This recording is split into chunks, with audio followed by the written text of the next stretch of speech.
And good evening, I'm Eric Franke. Michelle has the night off. Education and early career training, the major focus of the governor's 6th State of the State address. News 3's Leah Linscheid spoke with lawmakers after the speech. Plus, political reporter Jessica Arp has a breakdown of the governor's address. We start with Jessica. Jess, what were the main issues tonight? Well, the speech tonight was heavy on anecdotes and successes that the governor says have happened since the beginning of his term, but he did offer a few ideas for what to work on in 2016. The state of our state is strong. We are moving Wisconsin forward.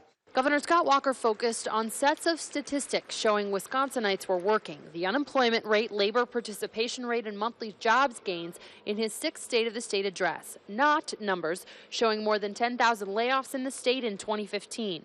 While so many in the media seem to obsess with negative stories, these facts from the Federal Department of Labor show that more people were working during this past year than at any time in the last 2 decades.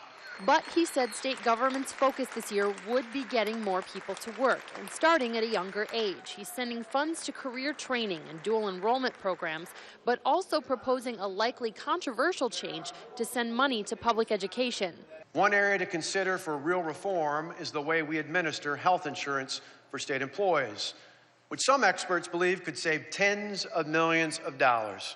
Some reports to the state have cited millions in savings, while others have said there could be millions in costs for a change to self-insurance for state employees.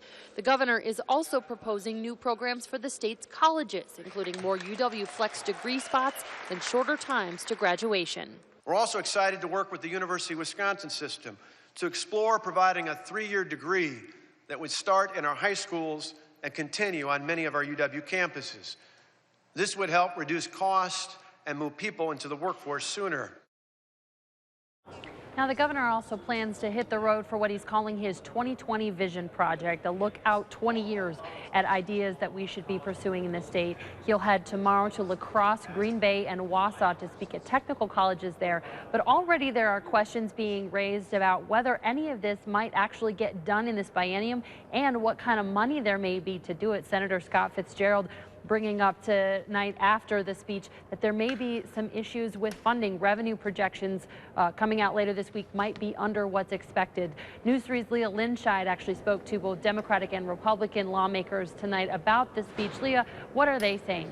The governor's message tonight was clear. Wisconsin comes. Hi, Jess. Well, Democrats responding to what they heard just a couple of hours ago in the Assembly chambers call the governor's speech underwhelming. They called attention to what they saw as shortfalls of the state, including the absence of talk about rising child care costs and more help for people with student loans. They also called out the governor's plan to take another look at health insurance for state employees, and even Republicans, who are generally supportive of the governor's message, say they need to hear more about that insurance plan. But I want to make sure that it's done, first of all, not in a way that's going to disrupt the private insurance market. I certainly don't want to drive people into Obamacare.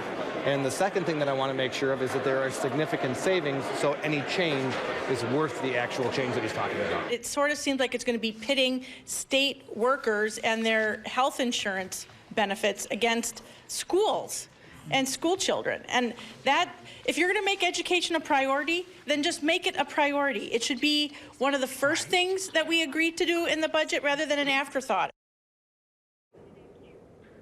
Now, while mostly happy about what they heard tonight, Republicans did say they don't really anticipate getting to any of Governor Walker's plans until the next session in 2017, Eric. Our thanks to Leah Linscheid, Jessica Arp live at the Capitol tonight. Ladies, thank you.